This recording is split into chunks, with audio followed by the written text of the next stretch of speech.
So welcome everybody. This is a webinar produced by the Nicholas Gonzalez Foundation, and we are honored today to have as our presenter Dr. Andre Willams, MD. Um, Dr. Willams has been working with us now for nearly 5 years. He was in the original uh, class that was educated in how to actually do the Gonzalez Protocol. And one of the things that's really unique about him is he was originally a conventional oncologist, and then he wised up and went to the alternative route. And he's actually the only doctor in the whole world who is certified as both a Gerson doctor as well as a Gonzalez doctor. Lots of brilliance coming from this young man. And I especially want to thank him because uh, Dr. Willams is located in Jamaica. And as many of you may know, just a few weeks ago, there was a Category 5 hurricane, Hurricane Melissa, that went right over his house and his whole island of Jamaica. And so he is coming to us today because he's so dedicated with solar panels and Starlink as his internet access because he did not want to miss this opportunity to connect with everybody. So God bless you, Andre. We're so glad to have you here. And I am going to turn the stage over to you, my friend. Thank you so much, Mary Beth. I want to say thank you for all the prayers that we've gotten from across the world. It's been a difficult time, but I'm hoping that the presentation today will make a major difference in so many lives. And I see some of my good friends on. If I don't necessarily shout you out, it's just because I'm seeing too many names. But I do see my friend, Dr. Jürgen Winkler, and also Dr. Fred, both of whom were recently with me at a conference in Santa Barbara, California. Today, we're going to talk a little bit about supplementation and the Gonzalez Protocol, which I think is absolutely brilliant. And this is why I'm so passionate about the topic to begin with. Let me just share my screen here. And then we're going to talk a little bit about probably the number one question that our patients ask us, which is what supplements should I be taking? And today, I hope that we're all going to find some solutions and some practical answers to give our patients, because the truth is the Gonzalez Protocol is so comprehensive that it tackles that question head on. All right, so am I looking good, Mary Beth? You look fabulous. Excellent. All right, so we're talking about the Gonzalez Protocol, and in particular, we're talking about supplement strategies. For those of you who, for some reason, have never heard of this brilliant man, Dr. Nicholas Gonzalez was a medical doctor who was classically and conventionally educated in the United States. And he actually was a star student at Brown University as well as Cornell Medical School. And he later became a research scientist at Sloan Kettering, where he was practicing immunology, but not just any immunology. He was looking into stem cell and bone marrow transplants with other great luminaries around him. So this gentleman is probably one of the most incredible minds of our time. And ultimately what he stumbled upon through various fortuitous events is what is now known as the Gonzalez Protocol, which is, most of you may know as a nutritional enzyme therapy, but it's so much more. Up until his untimely death in 2015, he had an international private practice in New York City for nearly 30 years. And what he's most known for is treating late-stage cancers. So that's what most people know him for. But today we're going to talk about the length and width of what is the comprehensive Gonzalez Protocol. So it really consists of 4 interlocking chains. And notice I love this graphic because it speaks about the interconnection between good nutrition, appropriate nutrition, I should say, not just good, supplements that are, again, individualized to each patient, detoxification, again, individualized to each patient, and then spirituality. So the diet and supplementation really is to provide fuel for the body, the detoxification and general clean living approaches provides removal of toxins. And then, of course, spirituality, good food, and enzymes provide sufficient energy for the body. And if you think about it, really at the end of the day, if we have these four interlocking uh, factors or pieces of the puzzle identified and appropriately managed in each patient, and most importantly, personalized or individualized, then it's unlikely that we're going to have any problems with our patients. However, most of us find that the prevailing protocols will tackle maybe just two or three of these to the neglect of the others. And that's always a challenge, which is why I love the Gonzalez Protocol so much. So yeah, it's extremely individualized. For those of you who may want to read a little bit more into what we're going to talk about today, this book is extremely good. It's called Nutrition and the Autonomic Nervous System. It's one of the first books I read from Dr. Gonzalez, and it's what convinced me that there's a lot of merit to what he had to say. So what he has done is lay out quite succinctly the scientific nature of the Gonzalez Protocol, the fact that it's completely individualized, the fact that it's a non-toxic protocol, which involves nutritional enzyme treatments and leads to total body healing. When you go on Amazon, you'll see there are several other books which carefully help to outline his more than 40 years of good outcomes with not just cancer, but so many other chronic illnesses. So this particular slide is going to be critical for us to understand. And I'm going to try my best to encapsulate everything that has been shown here. But I want you to just take a mental picture of this slide. You'll see on one side, on one arm, we have a sympathetic dominant type presentation. And on the other arm, we have a parasympathetic dominant type presentation. And right in the middle there, you'll see something called a type 8 or efficient balanced metabolic type. I don't want you to try to understand this right now because that's why I'm here. But just remember this slide as best as you can because it really does show the spectrum of the metabolic types that Dr. Gonzalez identified for his protocols. So again, if we talk about personalized nutrition, this is going to be extremely important. It's the gateway into the Gonzalez protocol because it is the first of the interlocking puzzle pieces. We're not going to spend too much time on it, but it helps to form the foundation of how we approach our supplement plans. So we're living in a world now where we're seeing so many different miracle diets being presented. And the general thought is that this latest and greatest diet is the be all and end all of what you would need to have a healthy life and to live till 150, paraphrasing. So as we all know by now, whilst these protocols may work for the people who they work for, they tend not to work for everybody. So we have the Atkins, for example, which is extremely high protein, low carb, the Ornish, low fat, low protein, and no meat. And the two others there shown are maybe not as well marketed or fad or trendy, but equally pushed as solutions to nowadays or chronic disease and healthcare burdens. So what we find is there's so many different diets being advocated. And I know people who have been on one or the other of these diets, and it works splendidly for them. But there are other people who will say, hey, I went on this thing and it didn't work. So you find that people tend to, that what I call diet hop. So they'll move from one diet to the other, never quite getting the solution that they're looking for. And then again, the diet only forms a small piece of the puzzle anyway. So we want something a little bit more comprehensive. So the prevailing theory is that there's going to be somehow one diet that fits all.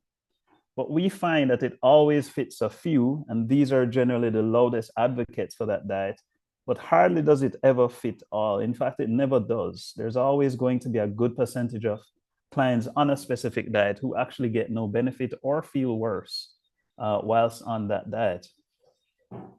So let's go back in time a little bit to the work of Dr. Weston Price, whose foundation continues to do tremendous work in this area.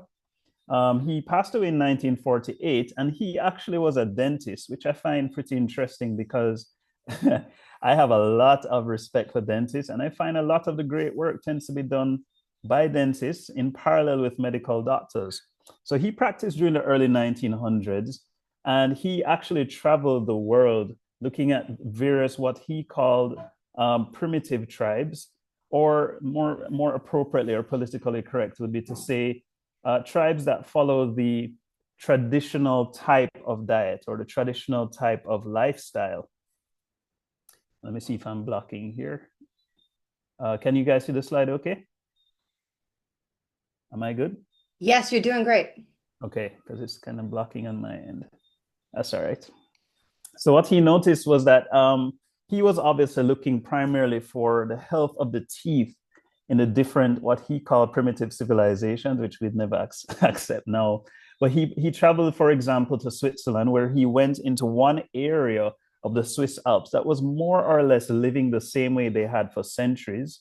So they had, for example, festivals where they celebrated the harvest of grains or whatever they had harvested that year. The cows grazed in a particular end of the field for most of the year, and then another end for the other. Their lifestyle was predominantly based on gaining milk from these cows that they raised, not so much the meat. And they did minimal processing to the food that they harvested or obtained from other sources. And what he found was largely, whilst patient tooth decay were rising in his own practice and in the so-called civilized sections of society, what he found was that these primitive civilizations actually had really good health in general and almost no tooth decay, which he took as a sign that they were doing something different from the rest of the world. So, for example, when he traveled just across the Swiss Alps and went to areas where there were Swiss chalets and expensive private schools and more or less modern living at the time, where the children were eating more chocolate and pastries and essentially heavily processed foods rather than the more or less raw or untreated foods that the other children were having, he found much more tooth decay was happening there, as well as general poor health amongst those children. And this is no different from what we're seeing now. And he suspected that it was due to the refinement of all these foods. All right, let's see if I can move this forward.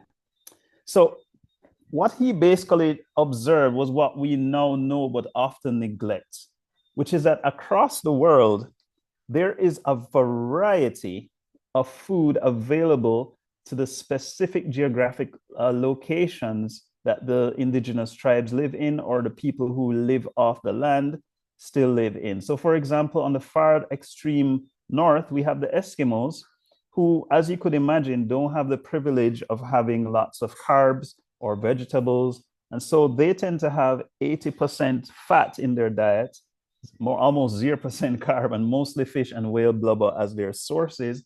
And yet, certainly at the time, the Eskimos were one of the healthiest civilizations present on Earth.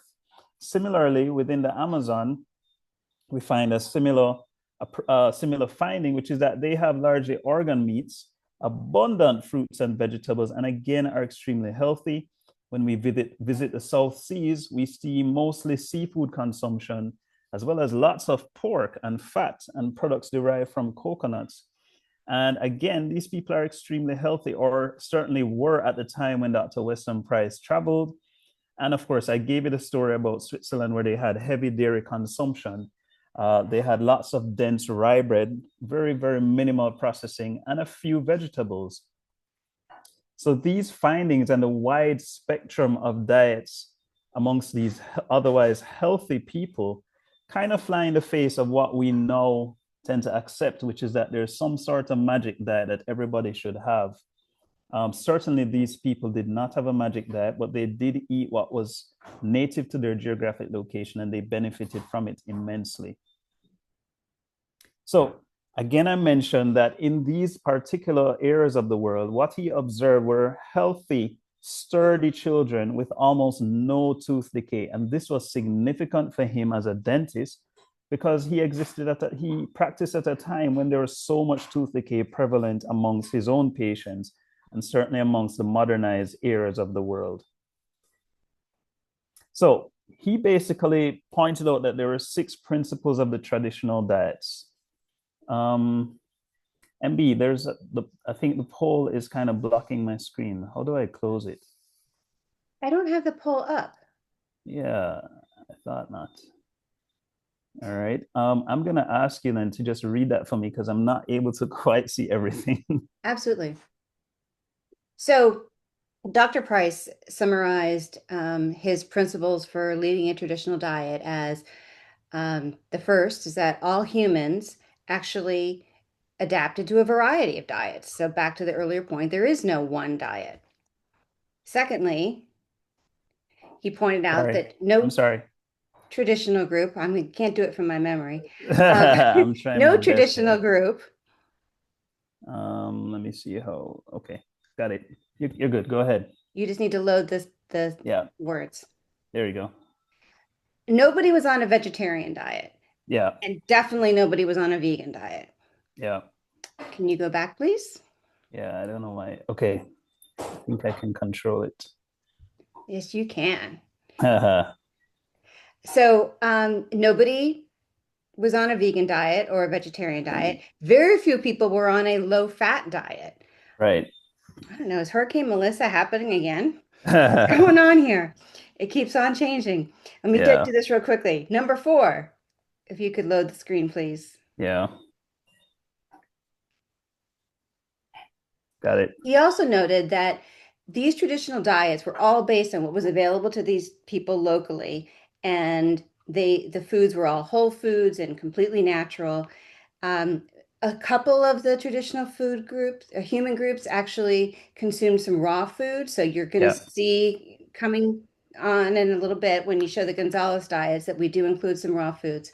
yeah, And that if somebody stayed with their traditional human diet for that specific region, they actually had long-term good health. No tooth yeah, decay, but also no cancer, no heart disease. yeah, And so his overall advice is that you need to stick with real organic traditional foods, yeah. but you also should eat the foods that are indigenous to your ancestry. Oh yeah. Oh yeah. Take it away, And Andre. thank you so much. All right. So we also need to talk a little bit about the work of Francis Pottinger, who essentially applied Dr. Price's principles to his work with the autonomic nervous system. And he published his book, Symptoms of Visceral Disease, in 1919. And what he essentially postulated was that there are two branches of the autonomic nervous system, the sympathetic branch and the parasympathetic branch. And this becomes the foundation upon which several decades later, Dr. Gonzalez ultimately gets his protocol. So this is critically foundational to what we're going to discuss today. So actually what Dr. Francis Pottinger proposed was that the autonomic nervous system, rather than anything else, was what was controlling all metabolism. And so he said most human disease actually results from autonomic imbalance. And I absolutely enjoy these concepts because I tend to agree with him. And for those of you who were with me in Santa Barbara, you know how much I agree with that. All right. So metabolic balance then tends to be dependent on the balance between the parasympathetic and the sympathetic nervous system. And for those who are uninitiated, the parasympathetic tends to be what we call the rest and digest system, whereas the sympathetic is the general fight, flight, or freeze that we hear about, and actually is so common in today's society where a lot of us are dealing with chronic stress. But it must be emphasized that you can't just immediately assume which area you're in, which side of the balance you're in. And this is exactly why metabolic typing becomes critical. And so the theory here is that illness actually occurs when the body is out of balance, either too far swinging parasympathetic or too far swung on the sympathetic side. And this is a theory that we're going to build on. So what this actually means then is that there is a concept of autonomic dominance. And this speaks to the fact that at some point our ancestry evolved and we inherited essentially most of us a pattern of autonomic dominance where a branch of the ANS system is actually predominating overall within an individual's current psychological and physiological homeostasis, because the autonomic nervous system links to our emotions again. And so most of us will find that we're either parasympathetic or sympathetic dominant, with a small portion of us being actually quite balanced. And of course, a balance of the autonomic nervous system is what we really are aiming for, because at that point, we're going to have better metabolism and overall good health. So let's look at the sympathetic dominant type. And they have a tendency to become acidic. All right. Now, this is familiar to us because we've often heard in the local zeitgeist that that your body's too acidic and you need to have more alkaline foods, or you need to have more alkaline water, or you need to eat a specific way. And again, based on marketing, a lot of us tend to be bombarded with either one or the other kind of recommendation. So most of us have heard this thing about the alkaline diet. And I suspect that generally, again, just like with what we discussed earlier, it's going to work for some people, not so much for others, depending overall on how dominant, which arm of your autonomic nervous system is dominant. So the sympathetic dominant trait or metabolic type, these people tend to have highly developed organs which are stimulated by the sympathetic nerves. So we're talking about sensitivity of the heart, skeletal muscles, and endocrine glands. And we don't want to become stereotypical here, because there's a variety of different ways we determine a metabolic type. But these are the people who tend to more or less be in fight or flight or freeze chronically, right? As opposed to the parasympathetic dominant type. I'm sorry. I just realized that this thing is glitching a little bit. That's all right. So let's go back to the parasympathetic dominant type, which is quite the opposite, in which we find that most of them tend to trend alkaline. And this is a very, very interesting concept, that there are indeed some people who are swinging more toward the rest and digest mode. And as a result, as you could imagine, because they are already alkaline, it would be very unwise to make them more alkaline, because we would be pushing them away from the balance that we want to achieve. So this concept revolutionized the way how I approach my own practice. And I suspect for those of you who have always been told that you're too acidic and you probably need to have more alkalinity, and having found that when you go more alkaline, you feel worse, this could be that moment in your life that's a milestone or a landmark where you say, oh, I finally understand what's going on. So I actually might not be better served by becoming more alkaline, but perhaps I may actually need to become more acidic to head towards balance. And this is exactly the challenge. So a balanced individual, a person with a balanced metabolic type, on the other hand, will essentially have both sympathetic and parasympathetic sets of nerves, or arms of the autonomic nervous system, being equally efficient. And generally speaking, these people tend to have better health overall. It's not impossible for them to get unwell, but it's more likely that they will have very minimal illness.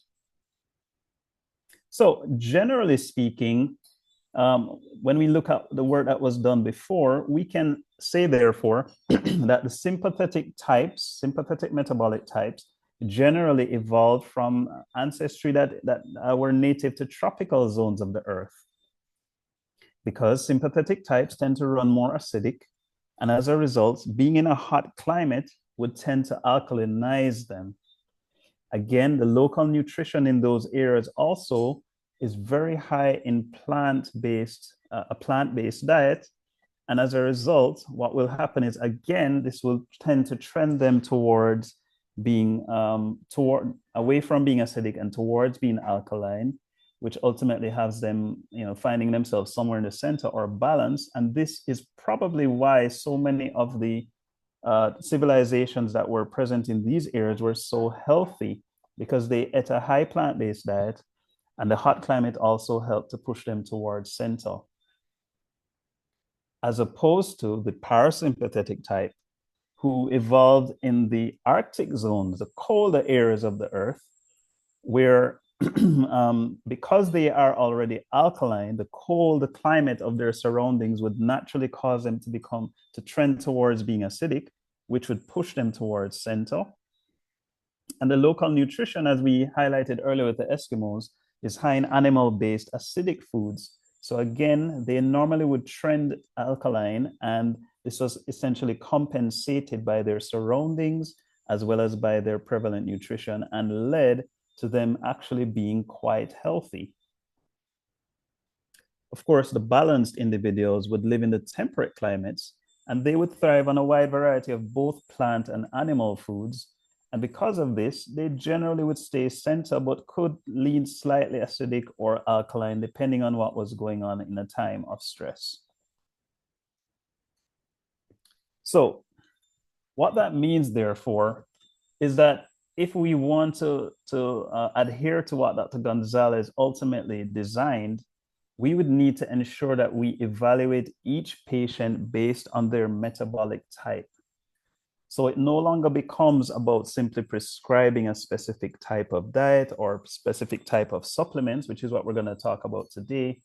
But ultimately, what we're talking about is knowing where this person essentially lands on the on the scale of what we're doing. So we evaluate them initially, first of all, via good history. Then, of course, by analyzing their psychological and physiological characteristics, we have a few metabolic questions. We'll do the physical examination, and we have a questionnaire that I want to recommend that you do. Mary Beth, we may need, okay, good, we still have time. So if you could take that link down quickly, I'll share it again at the end of our presentation.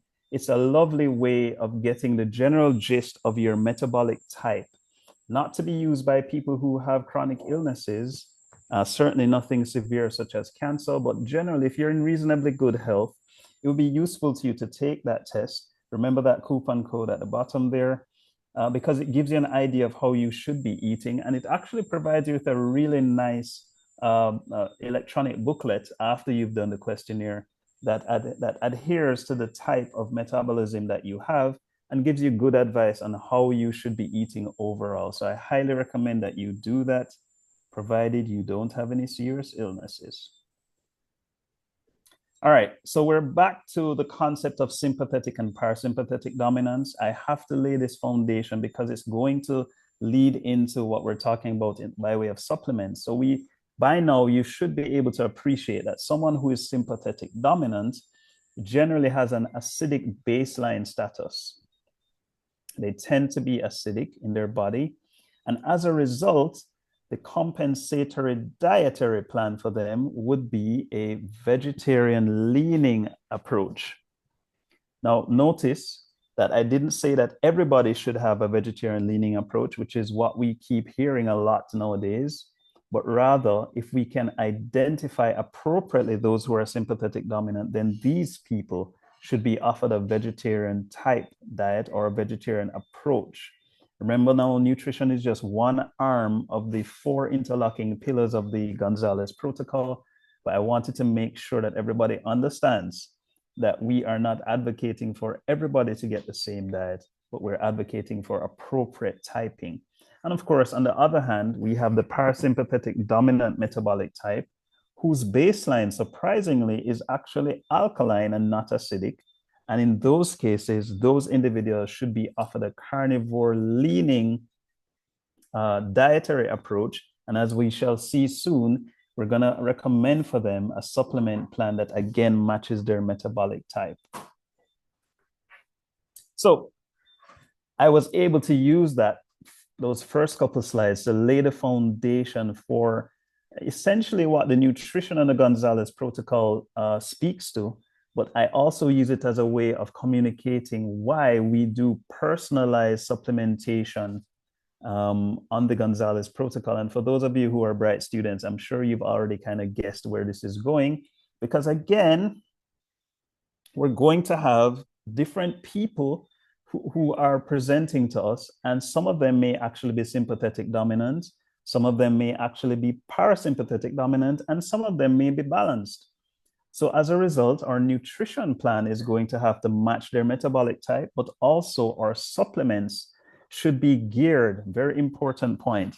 Supplementation should be geared not just to providing appropriate nutrition or fuel, which is what a lot of supplements tend to be recommended for, but actually the Gonzalez protocol takes it one step further by appropriately designing a protocol that tackles balancing of the autonomic nervous system as well. So a very, very basic way of looking at this approach is to highlight a few simple things. For example, calcium fundamentally stimulates the sympathetic nervous system when administered, whereas potassium stimulates the parasympathetic nervous system. And for those of us on the call who are physicians or healthcare professionals, this is not news to you. Magnesium, on the other hand, blocks the sympathetic nervous system. And so we now have new tools in our toolkit to use to help our patients return to balance or to balance the autonomic nervous system overall. Because we're using nutrition. Maybe in another webinar, we'll speak about how we use detoxification, but today we're talking about supplementation. And what we actually learned was that intelligent use of these three minerals, just as a basic principle, can easily bring an out of balance autonomic nervous system back into balance. And so here we are with, for example, a sympathetic dominant person. We now have new tools to use beyond nutrition, beyond detoxification, to provide them with individualized supplementation. And it only gets more exciting from there. This is a quick snapshot of some other common supplements that I'm sure the healthcare professionals on the call, we're all familiar with these, but we probably never thought about them in terms of their impact on the autonomic nervous system. We know about their antioxidant properties, and we know about their cancer fighting properties, and we know about their nutritional properties and anti-inflammatory and anti-aging, and the list goes on. But how many of us take the time to think about the impact of each individual supplement that we are prescribing?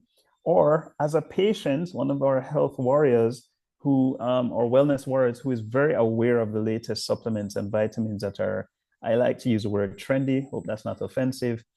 How many of us stop to think that, yes, while, for example, beta carotene may be shown in a study to be useful for this particular disease, and that's great, but how do we know what it's actually doing to the autonomic nervous system? What happens if we give large amounts of beta carotene to somebody who is parasympathetic dominant?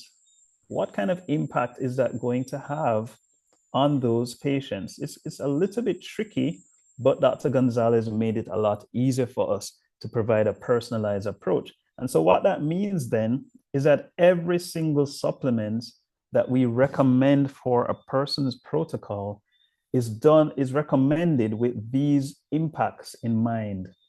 And in fact, Mary Beth, being a very diligent person, although not a healthcare professional by traditional labeling, she's always asking, hey, I've heard about, this new herb or vitamin, which everybody seems to be talking about. Does anybody know what impact it's likely to have on the autonomic nervous system? And we kind of quiz each other as well as Gonzalez practitioners.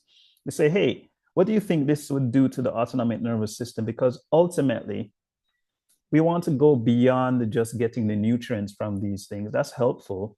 We want to go beyond just antioxidant and anti-inflammatory and anti-aging and anti-cancer. And we want to start pushing that autonomic nervous system back into balance.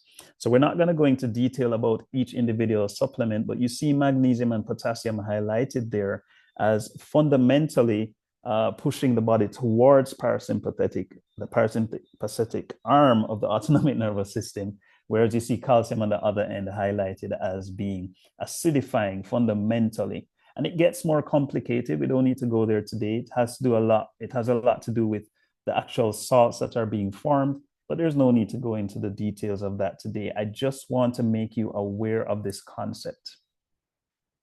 And the list just continues to go on and on. all of these supplements we use so commonly, but we need to start thinking about them in terms of their impact on the autonomic nervous system.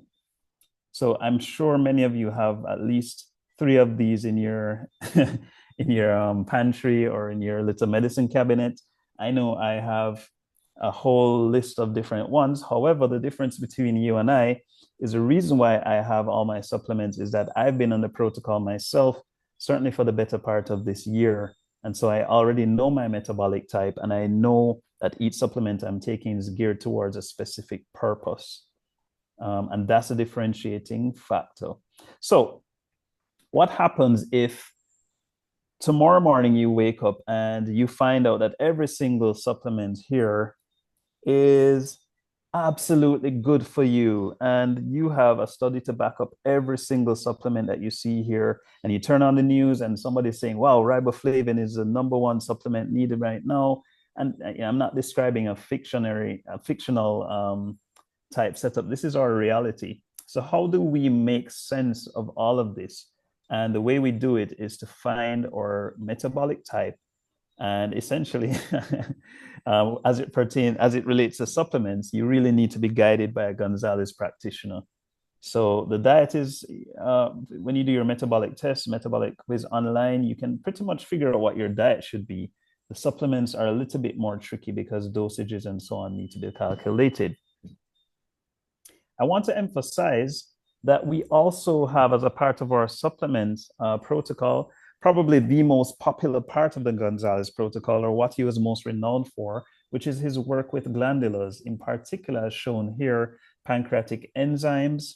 And I want to encourage you that if you are interested in going all the way with the protocols, we do offer what we call more or less preventive protocols now. So it's not necessarily just for patients with a serious illness, not just for cancer patients, certainly, but we are now providing protocols for people who just really want to get in great shape, want to prevent any future chronic illnesses. And we actually have a website where you can order what you need, provided you're being properly guided.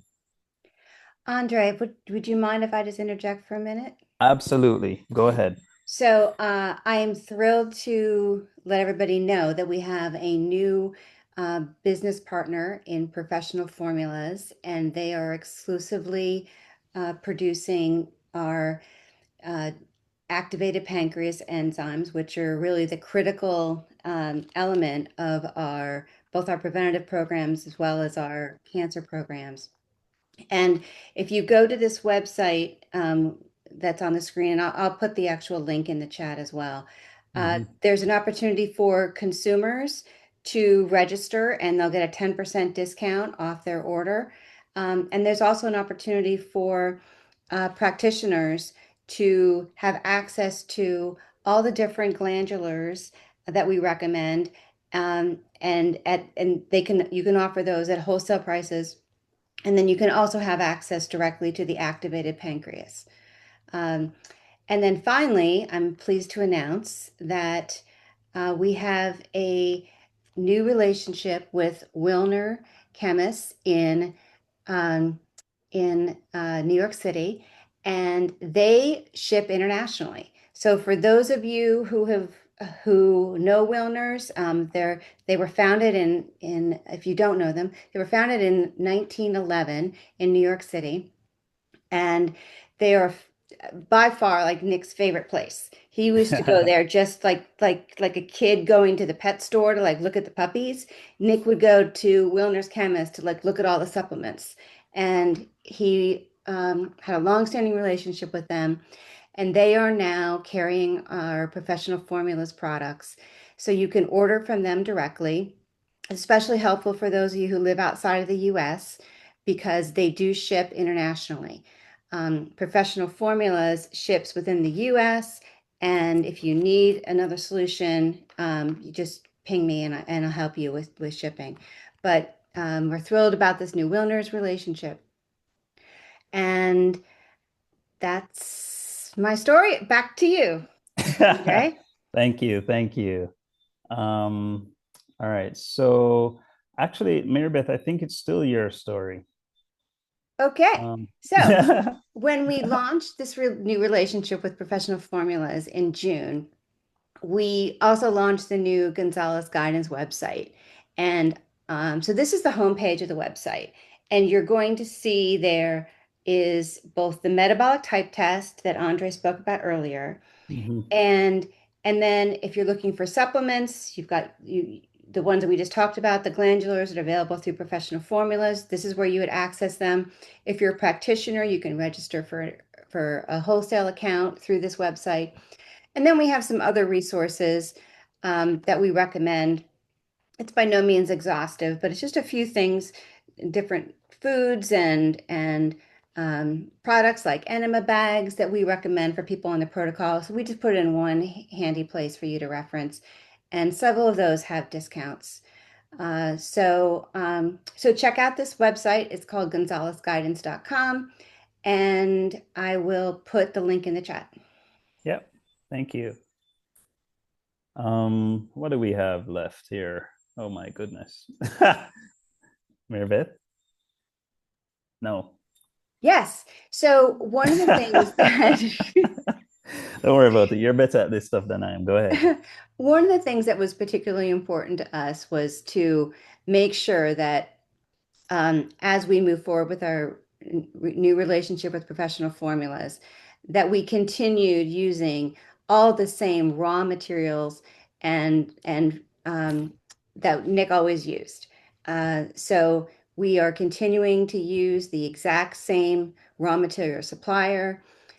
We have the exclusivity on this formula for the activated pancreas. So it's the only place that you can go to get that product. And so if you have questions, I'm happy to answer them. Again, just put them in the chat and we'll address them as we go along. Yeah. Thank you so much. Let's see. Oh, there we go.